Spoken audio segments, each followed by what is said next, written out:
I don't know if they left this for me to read or not. I'm going to go off script. That's what I'm going to do. I'm delighted to be here. My name is Paige Wood, and I'm an alcoholic.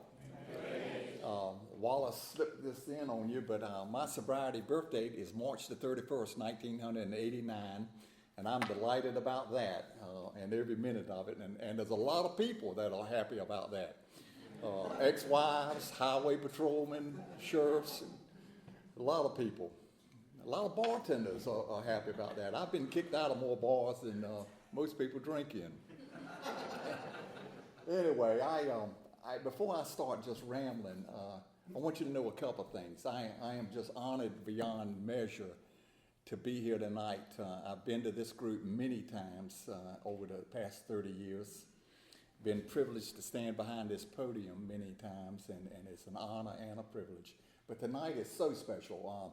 I met Wallace just about 6 weeks sober, 30 years ago, and he's been a friend and a mentor all this time to me. We've gone a lot of places together, and he got instrumental in me working in the prisons, doing volunteer work, AA volunteer work in the prisons and everything. I just can't tell you what him and his wife, a lovely wife, have meant to me over the years and still do. So it's an honor and a privilege. I sure hope that I don't disappoint him or you. I just want to tell you that I'm not speaking for AA, although I'm going to give a lot of credit to AA. In fact, that my whole talk is about how powerful the program of recovery is in Alcoholics Anonymous. And so that's the statement of why I'm here tonight. Anyway, I hope tonight that we'll all stick around and have some cake and celebrate Wallace and his 56 years. Now let me also say this. That's a wonderful accomplishment. So is me being able to stay sober coming up on 31 years. It's a miracle. It's exactly what that is. But it speaks more to the program Alcoholics Anonymous than it does for my effort and even for my good friend Wallace, his effort. Without God and that relationship and the home group and sponsorship, neither one of us or you would be here and be able to celebrate this day of sobriety. And so I give God all the credit, and he gave that power. He shared some of his power with Alcoholics Anonymous. That's how I established my relationship. In fact, I want to start out by telling you that all I'm going to do tonight is what the textbook said to do. And it's not that standard thing where we say what we would like, what happened, and what we're going to. That's all going to get globbed in there. But earlier up in the book says that every man and every woman can share in their own language and from their own manner of speaking of how they established their relationship with God. And without that, we know that frothy emotional appeals will not fix my alcoholism. We know that the intellect will not fix my alcoholism. We know that knowing everything about meetings and going to meetings and the fellowship will not fix my alcoholism. The book says we're going to talk about God, and only God can and will fix my problem with alcoholism and everything else as a byproduct. So anyway, let you know this too. I love AA and everything about it. I love speaker meetings. I love to hear you share your experience, strength, and hope. I can't stand this part of it. I just hate this. Now, you know, a couple hours behind this podium, I'm going to get comfortable and everything will be all right, and we'll get through this. I know what to do. I do this on a regular basis, and I've been privileged and honored to do that. But I've never got used to liking it. I want to thank Steve Moore and a lot of your home group for carrying me off to a nice choir room, or not a choir room, but a prayer room, and said a prayer for me. And they prayed that I would be free of fear, free of ego, free of everything, and I'd be able to do my job tonight. And I think I'm going to trust that prayer and AA. Well, told you who I am and what I am, an alcoholic. And I want to tell you a little bit about my home group. I love my home group. I wouldn't be alive without that and my sponsor, of course. But my home group is the Kingdom League group, and Kevin is one of our best members. Him and I are what we call sober buddies. Now, we know that and we brag about that because that was written up in the newspaper. They had an article written up about being sober buddies. Now, we didn't break our anonymity. They didn't have any pictures of us. They had a picture of my hands holding the textbook Alcoholics Anonymous. But the newspaper many years ago, or several years ago, wanted to write an article about Alcoholics Anonymous, and we were prominent in that article. But Kevin rides all over the state with me, and I ride all over the state with him. And we're good friends, just like we are with Wallace and Steve and a lot of you. That's so amazing, just right there. We could do a talk on personal relationships. You know, I came here unemployable, although I had a job I was being fired from. Yeah, well, I was actually I'm getting way ahead of myself, and I always do. Anyway, one of the worst problems I had with my drinking was personal relationships because of my selfishness and self-centeredness, and all I could think about was me and what I was doing and what was important in my life. And then to think that we have a host of friends and that we have a sober buddy and we have a friend for over 30 years that's sober 56 years. It's just amazing, just that one part of it. And we always close our meetings at the Kingdom League group with page 100. That life will be beyond our wildest dreams if we follow the dictates of a higher power, referring to God.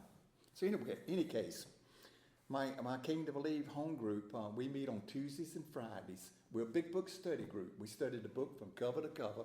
Takes us a little over 2.5 years to do that. We study one tradition a month. Takes us 1 year to get through that 12 traditions.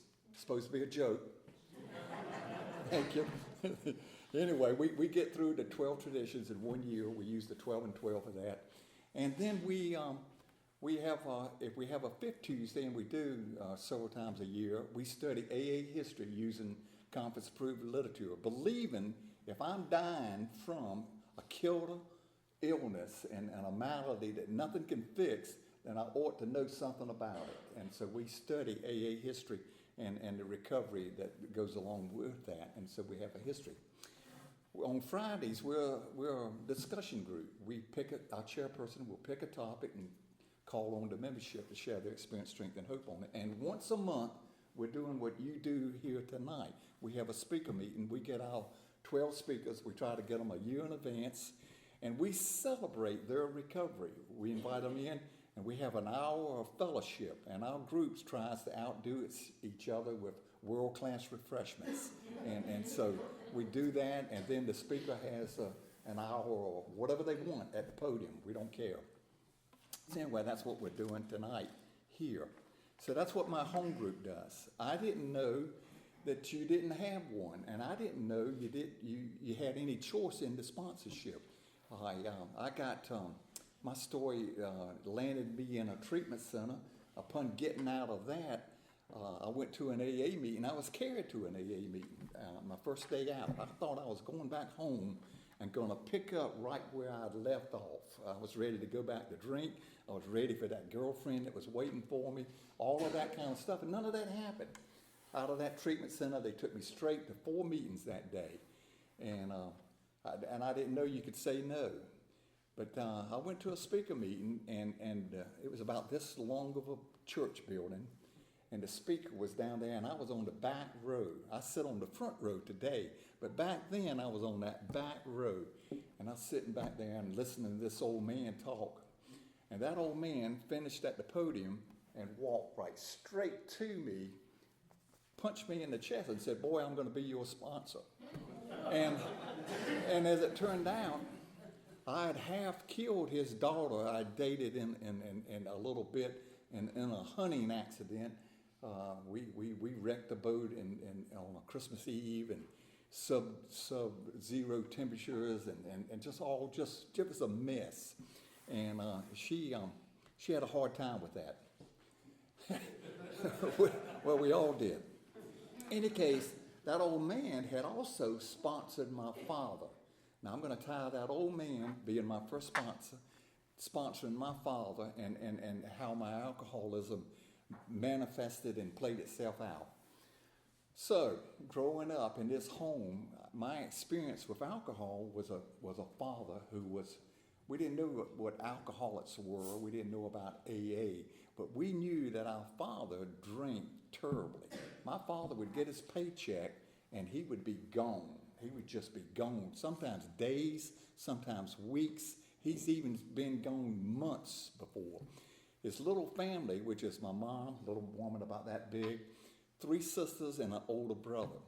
We're at home, and when he leaves with the paycheck, power company turns off the power. We don't go to the grocery store. We're sitting there, and we're a pretty desperate family. I'm not going to compare with you about what poor means to you. I'll give you my definition. When you're growing up and you're maybe 6 or 7 years old, and your mother gives you a bucket and says, go next door and borrow a bucket of water because we don't have any. And that's about all we're going to have is a bucket of water. That's my definition of being poor. Leave it as that. My father would come home. Let me give you about 5 or 6 words that I learned in AA. I didn't learn them in school. I got 3 advanced degrees. I didn't learn those words. They were not part of my vocabulary then.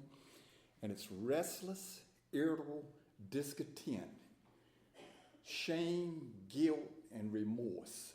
Well, my father would come home with those, and later, 30 years later, I would come home with those same feelings. My father would come home with that and couldn't take responsibility for that shame or that guilt or that remorse or that restlessness or irritability, and he would take it out on his family. He'd beat my mom first. He'd beat her right to the floor. Very violent man. He'd beat my 3 sisters, he'd beat my big brother, and then he would beat me. He would wreck the house. He made just as well as anything, just pee in the corner, and then pass out. Somehow or another, my little mom would get up and fix herself, fix my sisters, fix my brother, fix me, fix the house, clean up the mess, and drag him off to the only bedroom that we had. All of us lived in a 1-bedroom home. Pretty tight quarters. In any case, that didn't happen once. That didn't influence me one time. That happened regular and routinely in my home. And as a young boy growing up in that, I saw nothing attractive about drinking. Nothing pulled at me to try drinking. Nothing looked good about it. We had no TV. We didn't see anything nice about drinking. We just saw my father and how he behaved. I hated it. I was a Boy Scout back then, and about that age, and I told my mom, and that was the Boy Scout honor, Mom, I promise I will never do that. I will never drink. I will never beat a wife or a mother or a woman or anybody. I will never behave like that. And I meant that with all the being. I mean it as much as I mean it tonight. I don't plan on drinking again. I don't know about you. I'm like Dr. Bob and Bill. They said, we're through drinking one day at a time. Caveat in there. We're done with it. I've lost my right to drink like a normal person. I never did and can't. In any case, I planned to do something about that as a little kid. My idea was, I'll kill him. I'll just kill my father. And my little idea about that, just a little kid, is I'll get a baseball bat. I had one. I'll get on the top of the roof of this building. When he comes home drunk, in the dark and everything, I'll jump on him, knock him down, and beat him with that baseball bat. It's a good plan. Except it took about 3 months because I'd be on that roof waiting for him to come home, and he wouldn't come home. Or he'd come home and I'd be full of fear that he wasn't drunk enough, and me being a little kid that I'm going to get in trouble. Or he'd come home and I'd be asleep and he'd just go on in the house and do what he did. But one night it happened just like I'd planned it. He came home, I felt like he was drunk enough. I overcame that fear. I jumped on his shoulders. Sure enough, he went down. Sure enough, I started beating on him. And when I thought the job was done, my little arms were just weak from using that bat and everything. Thought it was done. I laid it down and I went in that house and I felt that I slept the most peaceful night in the whole wide world. My mom was not going to get beat. My sisters was not going to get beat. He was not going to tear that house up and all of that. Well, next morning, some neighbors let us know that your father's laying out there in the yard, and he was hurt. He was hurt really bad, really bad, and he spent a year or so recovering from that. And he never really got over that. He never really worked again, and he never quit drinking. So remember, the textbook said, frothy emotional appeals will not fix my alcoholism. The intellect will not fix my alcoholism. Reading and going to meetings and having sponsors will not fix my alcoholism. Nor will being half to death with a baseball bat fix your alcoholism. My father never quit drinking. He died drunk. He had a sponsor. He had AA, but it didn't take on him. But he never touched his wife and his children again. And he found it very difficult to live in that little home with a son that was crazy. So we didn't have good relationships. Here it goes. So why would a little 13-year-old boy ever turn to drinking and think that it'd be different from him? But that's exactly what happened. I was born alcoholic. Is the only way I can explain it. At 13 years old and camping out in my backyard, I took my first drink. It was 4 of us, 3 other little boys and myself, and we had Pabst Blue Ribbon beer, a 6-pack, 1 pack of cigarettes. I smoked most of the cigarettes. I drank most of that beer, and I had my first blackout, and I got in my first major trouble. I shot out all the windows of a National Guard armory. The next morning, I knock on the door, and there's the police. I wouldn't be here today if we didn't have a good grandfather, and my grandfather took care of that, and I worked for him for about 5 years with no pay to pay for those windows. So in any case, drinking didn't turn out good for me. However, I knew I would do it again. This group would be familiar with the promises right around the 9th step. It talks about you intuitively know how to handle things which you didn't know how to handle. I knew I would drink again. And if it worked that night camping out in the backyard on a Thursday night, it would work on a Sunday morning. It would work on a Wednesday afternoon. It would work anytime. Let me tell you why. I didn't know that little boy was afraid of anything. I thought I was growing up fearless. And I went on to do some pretty fearless things in my life. However, I'm afraid of 2 things. I'm afraid of what I'm going to lose and what I'm not going to get. I want things, and I'm afraid if you got it, it's not enough for me. I'm afraid I'm going to lose what I love. I love my hands. I love my eyes. I can't have my profession the way I understand it without those things. I don't want to lose them. I got that self-centered fear is what I got. And I'm afraid of you. I didn't know that, although you could have figured it out. If a little girl was on this side of the street, I'd have to be on that side of the street. I would go into school all the way up to high school and wouldn't even answer the roll. I wouldn't speak. I was so embarrassed. I had a speech impediment, plus I'm wearing hand-me-down clothes. We're poor, right on and on and on. I was just embarrassed to be alive. I especially was afraid of you, the girls. I had belonged to a women's haters club as a little boy. We had a clubhouse, we had BB guns, and we had magazines. And it showed us pictures of y'all. And we'd sit up there in that treehouse, all these little boys, and we'd talk about, I've done that. I'm going to do that. And we were lying. They knew we were lying. They were lying. We knew they were lying. We were all lying. And as far as that women's haters club goes, we all loved women. We didn't know anybody but our mother, our grandmother, and our sisters. That's the only women. And we loved all of them. However, we just didn't know how to have a relationship. That same night that I had my first drink, a girl came over while we were camping out, and she became part of that experience. As it turned out, she was a member of our Women's Haters Club. We don't know how she was a member to this day, from that day to now. We don't know. All we can remember is she was a member in good standing. You know. So anyway, so imagine this little 13-year-old boy who got his first legal cigarette that he didn't steal or didn't pick up out of the gutter somewhere, and he got his first taste of alcohol, and he had his first experience with a woman, a young girl.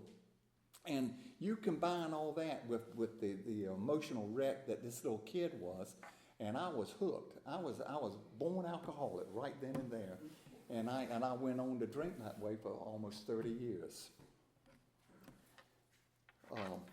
So as I turned 17, my life's at an end. I've been drinking pretty hard since I was 13. I've just about quit school. I've quit sports. I've quit the Scouts. I've quit giving every nickel that came my way to my mother to help with the family. I'm now stealing from the family to have money to smoke on and to drink on and to mess with the girls on. And I'm lying to anybody and everybody. They made a deal with me to even get out of high school. I had to take 2 courses, choir, and I later became a math major, but I had to take like arithmetic 101 in the 12th grade. You know, I could barely pass that. And the choir director did not want me in his choir, so he put me on the back row behind big people and told me that if he saw me sing, he would kick me out of the class. He told me I'm a monotone, and all I could do is stand up there and hum. So that's what I did. I'm just learning now to sing boldly in church, and I love to do that, but I'm glad people are not listening to it. In any case, I saw a billboard type thing in my little hometown when I was 17, and it showed a picture of a sailor at this foreign seaport type place. I later found out it was Hong Kong because I went there. But it said, join the Navy and see the world. That was a Saturday morning, and I had been drinking almost all night Friday night, 17 years old. And I'm walking downtown Rocky Mountain, hadn't been home since the day before. I stuck out my thumb, and I hitchhiked from Rocky Mountain, North Carolina to Raleigh, North Carolina. It's about 60 miles. And I got there Saturday afternoon and found the recruiting office, walked in there and joined the United States Navy. I'm 17 years old. I hadn't been home to pack a suitcase. I hadn't gone home to get a toothbrush. I hadn't told my parents where I was or what I was doing. And Saturday afternoon, late Saturday afternoon, after a physical and taking a little simple test, we're sworn in. There's about 10 of us sworn into the United States Navy. Now, it's 1964, and they'll take stray cats, dogs, 17-year-old kids, anybody back then. And anyway, they put us up in the Raleigh YMCA on Hillsborough Street, and then picked us up Sunday morning and put us on Braniff Airlines flying to San Diego, California. I got on that plane, and they sat us, this little group of men, boys, up there in first class on that airline, and we flew to San Diego. Back then, to be a stewardess, I'm sure Kevin and myself could go tonight and apply for a job at the airlines, and we would probably get it because they got people that look like me and Kevin running up and down the aisle giving you 5 pretzels and 1 little soda pop, you know, type thing. But back in the day, you were given cigarettes, a little 4-pack of cigarettes. You were given drinks. You ate on little china plates, and it was just nice. And the girls, well, they were just drop dead gorgeous. And on that flight out to California, I thought they all fell in love with me. They kept coming back and saying, do you need anything? Do you want anything? They would touch your arm like that, and I would just melt, you know. And they gave that free booze. Well, we got to California, to San Diego, and they said, get off, we're getting off, and I couldn't get out of the seat. Number one is I got dead drunk doing that. And the other thing is I thought to myself, why am I leaving? I ain't leaving here. All these beautiful girls in love with me, free food, free drinks, free cigarettes. My first experience in the Navy started with a white stick, kind of tan looking. It looks like a short baseball bat, about that long, and something called a shore patrolman. And so I wouldn't get off the plane. They came to get me off the plane. So my Navy experience started off bad. I'm going to hurry up in this. I'm perfectly qualified to talk about drinking stories all night long. I had a lot of them. And I share this with you, if you're new and even if you're not, drinking didn't start out horrible for me. Drinking solved the problem for me. Drinking was the first solution that I stumbled on. Drinking was the first spiritual experience I had. Church didn't do a thing for me but scare me. All I heard that if you think it, you're guilty. I sat in that church as a young boy thinking some of the doggonest things you can imagine. I was nailed to the cross guilty back then. Still am, kind of thing. But in any case, I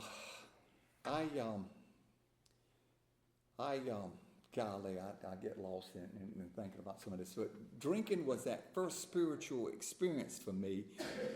You know why I know that? Because in the back of the textbook, Alcoholics Anonymous, Herbert Spencer writes in there that anything that produces a radical change in the way you think and act is what is a spiritual experience. And booze did for that. I became fearless. I became unafraid. My speech defect went away. I became good looking. I became big and strong. I became a leader of those 3 little boys in that camping out experience. That's what drinking did for me. It gave me power. And I didn't know that till being sponsored in AA. We come to that part in the book where it says lack of power is our dilemma. And AA gave me that connection to God, which gave me that source of power. God is that source of power. So in any case, getting out of the Navy, I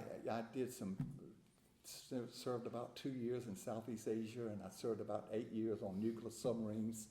I'm one of the few men in the world that drank regularly and routinely grain alcohol on a nuclear submarine.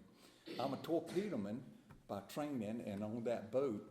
And we carried 55 gallons of grain alcohol. And the purpose for that was to clean the gyros in the torpedo. We had to routinely, just like you take care of your car and put it into a tune-up, we had to take those gyros out, make sure they were clean, do that, put them back in there, and you use 180 proof grain alcohol to do that. And that one day just kicked in on me, 180 proof grain alcohol. Where have I heard that? and back then, we used to drink something called Purple Jesus.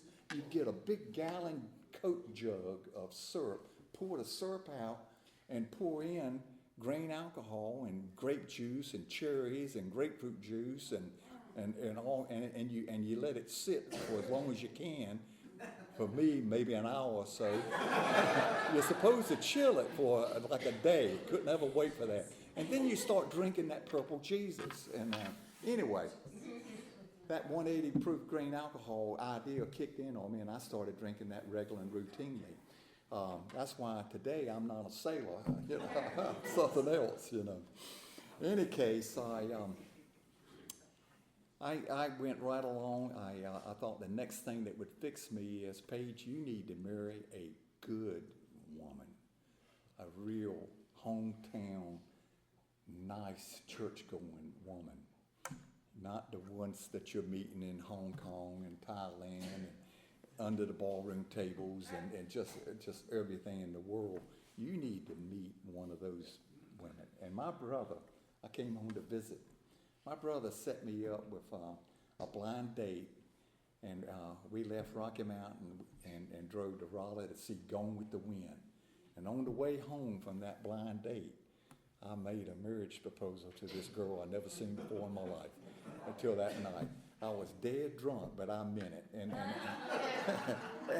because I just figured she was the one. And she's a ex-wife But I give her all the credit in the world for being a good woman. She was a wonderful mother. She's a fantastic grandmother. In fact, we're the best grandparents in the whole wide world. Now, I won't say that. We're good grandparents.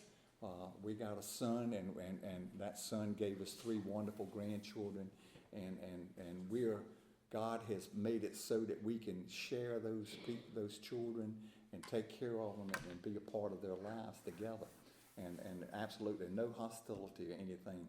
And I tell you, one of the most difficult amends I had to make when I got that far through the steps was when that woman was leaving me. She said, "Paige, I just can't live with you anymore. Your drinking's just totally out of control, and let's just separate, and you go your way, I'll go my way, and everything will be fine." And she said, "Let's just divide everything up half, 50-50, and call it a day. We don't need lawyers or anything." And she was being just as kind and nice as she could be. Now, she was entitled to it all because I had violated every one of those marriage agreements. The big one of it is that you don't have sexual relations outside of the marriage, and I had violated that. And I stand before you also have violated all the 10 Commandments and most of man's laws that I became. My drinking just robbed me of all morality, all the ethical attributes and traits that I would ever want to have as a man. I just gave it all up for the drink. It just took it all. Anyway, when that woman told me that, I said, I was drinking that night. I said, "You want half?" She said, "Well, yeah, that'll be fair. And anything special that you had before the marriage is yours, and anything I had, perfect legal, good arrangement." And I said, "Okay," and I walked out of the house. I went down to the boathouse. We lived on the lake. I kept my tools down there at the boathouse, and I got my chainsaw out. Cranked that bad boy up. You know how a chainsaw does. I walked back up in the house, and I said, "Honey, you want half? I'll give you half." And I took that chainsaw, and I'd come to a table. Zzz. I'd come to a couch. Zzz. I'd come to whatever I came to. In my drunkenness and everything, I wandered off to the bathroom. I came to the tub shower. We lived in a home that didn't have fiberglass. It had that porcelain type stuff in it. I laid that chainsaw into that thing, and it broke my chain and jammed it all up.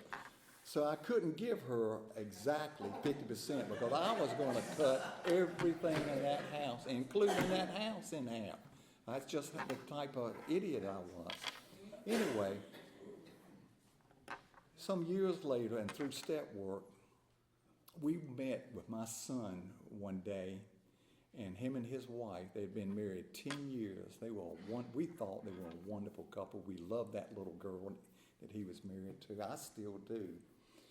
And they were thinking about splitting. And we met with them, and we said, "Let us tell you how a divorce wrecked our life and what it did to our relationships and everything." And we started sharing that with my son and our daughter-in-law. And after all that was done, my wife said, and it's the most amazing thing in the world, I thought I was Mr. AA. I'm sober about 8 years when this happened. And I thought I was just Mr. Wonderful and spiritual and everything. But my wife beat me to the punch. She said, "Let's hold hands and pray." That should have been my job. And I looked at her and I said, "My God, not only has God touched my life in AA, He's touched her life somewhere, somehow." And that cemented us together more so than the marriage did many years before that. That one spiritual connection. Now, it worked on us. We became friends and we could be grandparents together. It didn't work on my son and that first wife. My son has had like 4 wives now. I told him one time, I said, "Son, I've got jars of peanut butter at home in the pantry longer than you've had some of these wives. Why don't you date one of them, buy them a house, and go ahead and move on? Just get it over with. Just get it over with." But I'm going to tell you something, too. He had a near-death experience at Duke Hospital for about 6 weeks. He was up there. And he's a changed man today. God visited him like he does when we're the most far down, when we talk about alcoholics have got to surrender and give up, and it usually happens at the end times of our drinking and everything, and it happens in these near-death experiences as well.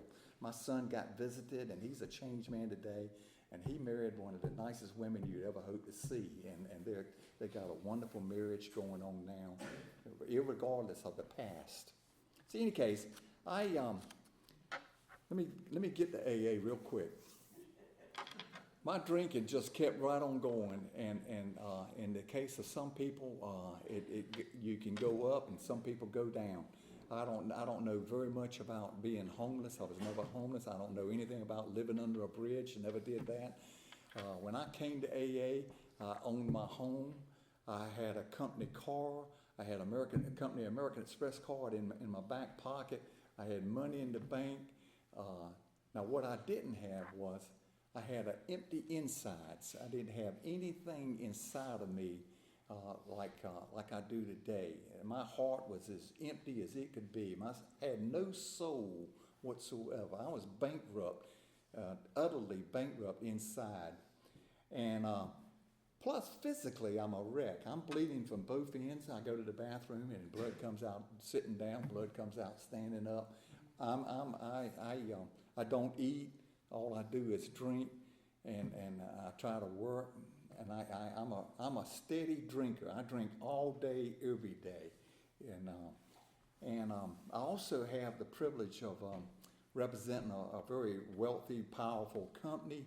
I was with them, and I had the use of a company plane, and we operated in about 7 states, and it was free to come and go, pretty much unsupervised and whatever, and somehow or another was halfway successful in getting work done and contracts signed and buildings built and that kind of stuff. But remember, I'm alcoholic. Remember, I'm a blackout drinker, and I went off one day on the company plane and didn't come home. I couldn't get home. I didn't know I had to go home. I normally find out where I'm at by putting my hands in my pocket and seeing receipts and finding out what I'm doing and what hotel I'm in and that kind of stuff. And I just didn't bother to check. And so when I got home, they were a little upset. This was not my first trouble. They had a notebook on me that they were been compiling about my escapades and so forth. Now they loved me, like your family does, and so forth. But they were getting tired of it, and that was the straw that broke their back. And they told me, said, Paige, you're either going to get the help that we're going to offer you, or you're going to federal prison. We're not even going to protect you from that. We're going to turn you in for what you did. You're going to pay the consequences, or you're going to get this help that we're going to give you. And I said, boy, I was really a sad case. I said, well, how long are you going to give me to think about that?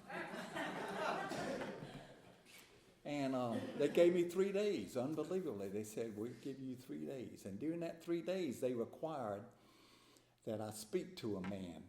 Now, I didn't know him. He turned out to be part of the same corporation that I belonged to. We had the same rank, if that's what you call it. And so he was like a peer. I knew of him. I didn't know him personally. I didn't know he was a 17-year member of Alcoholics Anonymous. And what he did was he spent over 5 hours 12-stepping me one morning, just as I'm trying to talk to you in just this hour. He talked to me for over 5 hours. Now, I'm a daily drinker, and I'm a chain smoker. And he would offer me all that time cigarettes and coffee, and I would turn it down, because that morning when I went to the meeting, I said to myself, some reason God moved in my life then and said, don't take that morning drink, and I didn't. So by the time I'm meeting with him, I'm shaking, and I'm sitting there in front of him and with him, and they say this is a program of attraction. I looked like a mess. I'm in trouble. Physically, I'm in trouble. Mentally, I'm gone. Emotionally, I'm gone. Now, there is no spirituality to me in anything. And he looked like GQ magazine. He was dressed nice. He was in this beautiful office. He had this beautiful coordinator that came in and out, emptying the ashtrays and bringing in coffee and everything. I was watching her come and go and everything. Every time he would ask me a question, I'd lie to him. I didn't know that he had the company notebook up there on his chair with everything about me and what I'd been doing and everything. But he didn't need that. He was a member of Alcoholics Anonymous for 17 years, and he knew an alcoholic when he saw one. And in fact, what he told him is, if he's not, he'll do till one comes. And so, so they committed me to getting that help. They locked me up in a treatment center. They took away everything, and I ended up going in there for 30 days, ended up staying about 40 some days. And then that's when AA rescued me. They rescued me right out of there. They met me at the gate and started carrying me to AA. And so I had a sobriety date now, and I got a sponsor now, and I got a home group now, and I'm starting to go to AA. And let me tell you what God did. Even to check in to that treatment center, I hope my watch is not broke. I got about a little 7:15 or something.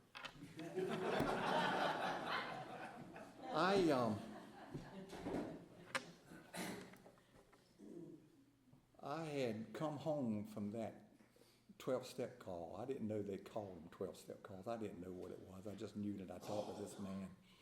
I went there hopeless. I didn't know I went there hopeless, L-E-S-S. I left there 5 hours later, hopeful, if you will. I left there on the second step. I didn't know that because I don't remember him talking about steps. I know the day that he did, we became friends. I helped put him in the grave. I spoke at his funeral some 20 years later. And he was a wonderful man and a wonderful family. But back then, I didn't remember what we talked about other than I left there with a sense of that he knew what he was talking about. And he saw right through my lies. He saw right inside of me what I'm trying to hide from everybody, who I am and what I am. And he saw that, and I caught a glimpse of a new life that had worked for him. I tell you one thing that he did tell me that I knew that he was my kind of man. He was an executive with General Motors before he became what he was. He was the CEO of this treatment center. And after 17 years, and after 2 years of being in a treatment center in Woodland Way, Georgia, with Dr. Mooney, that was his background. But before that, he was an executive with General Motors, and he had the company plane down in South America selling General Motors type stuff and setting up land deals for factories and everything. He was a big deal with them. And he was in a country down there that didn't have booze on Sunday. He got on his plane and flew to another country and bought some booze and came back and finished his work. That's my kind of drinker. Anyway, Tom was a great man and really helped me. But he gave me the second step. And I've learned in AA that every step has a prayer, every step has a promise, every step has a principle. And the principle of the second step is hope, H-O-P-E. And I became hopeful that if it worked for him, it may work for me.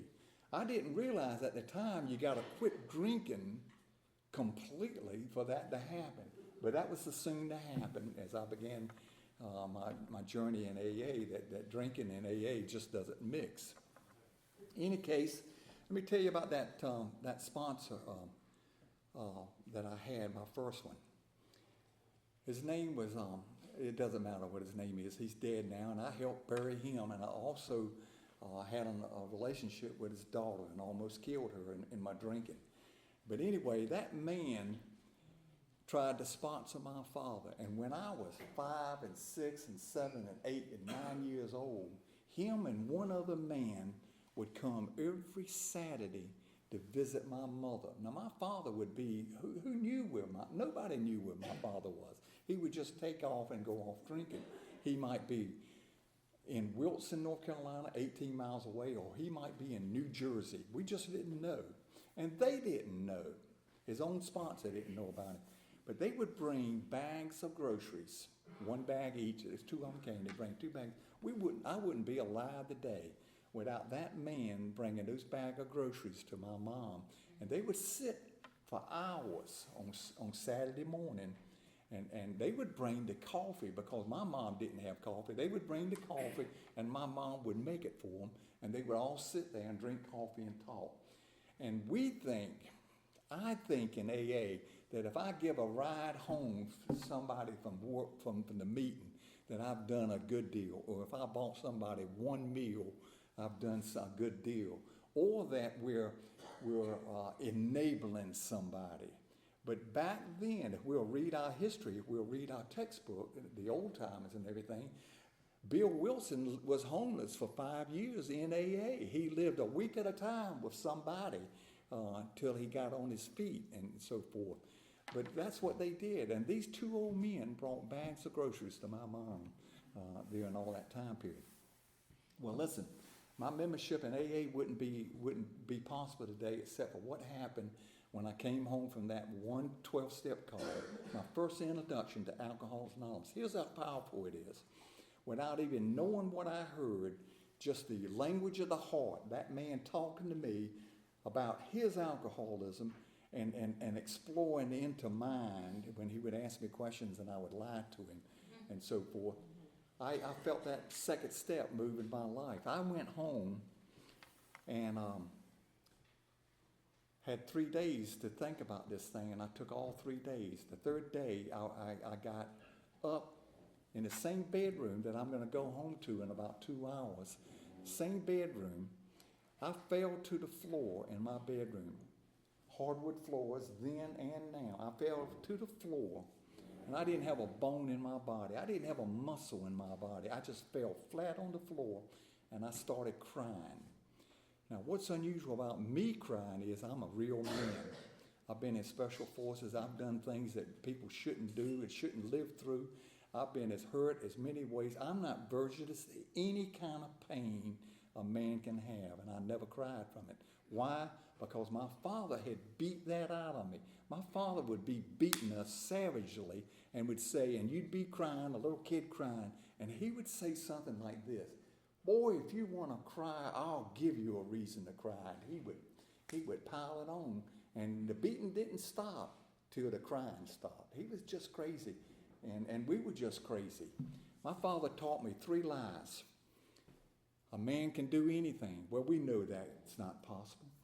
A man doesn't give up. I don't even like that Nike ad, "Never give up." I think that's the stupidest thing I've ever read in my life.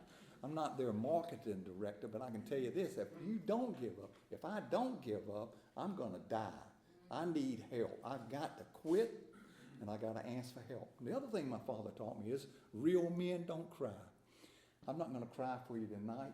Wallace will tear up in a minute. He will. I love that about Wallace. I love to cry. I mostly do it when they raise the American flag. I'm a veteran, and I love the flag. I love our country. I love our veterans, and I'll tear up about that.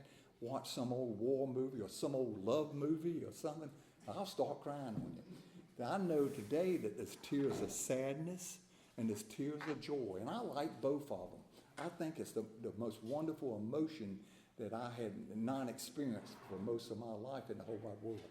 Anyway, fell to the floor, couldn't get up, started crying, and I cried out for help.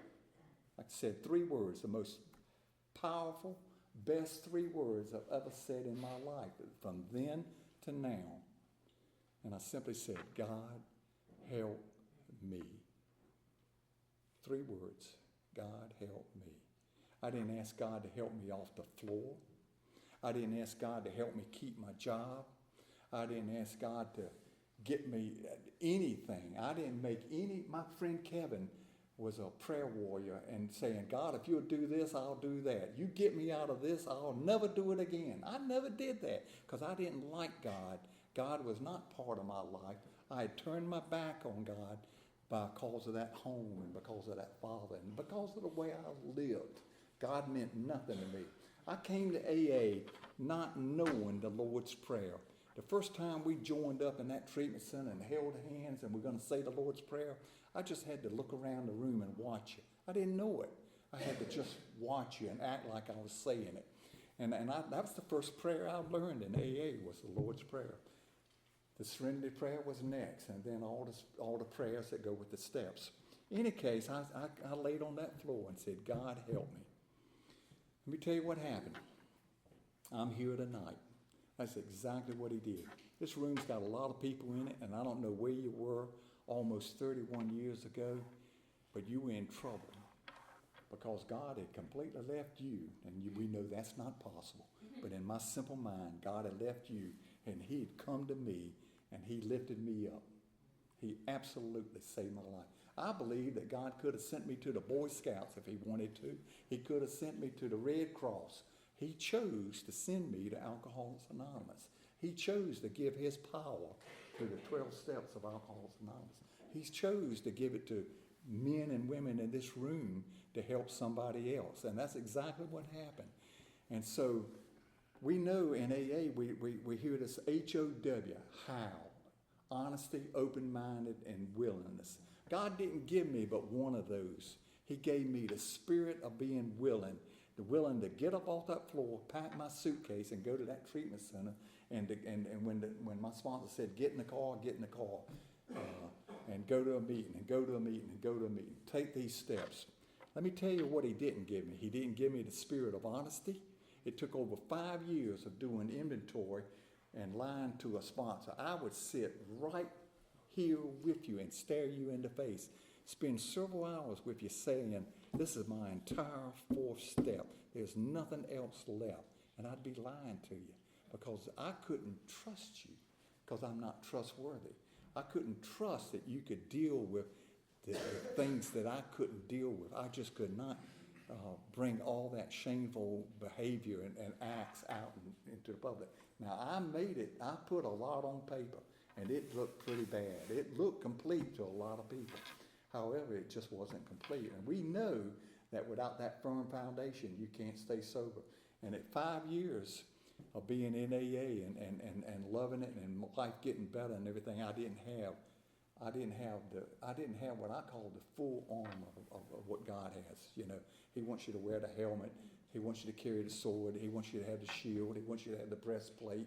All of that. I didn't have all of that because I couldn't get all the way to step 12 honestly. And so at about 5 years sober, I put my whole life inside that circle. Now, I had put my alcoholism in there, and then that was taken care of. I just hadn't put all my 6 and 7 in there, all the character defects that I was still living with. I hadn't put all of those in there. I'd put some of them in there. I'm no longer robbing banks. Well, I didn't rob banks, but I'm a thief. And I'm a thief of the worst kind. I will attack your personality and so forth. So anyway, God saved me that very moment that I asked for help, and he gave me that help, and he gave me over to the power of Alcoholics Anonymous.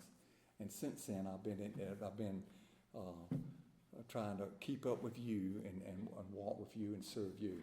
I appreciate the opportunity to be here. I certainly congratulate Wallace on 56.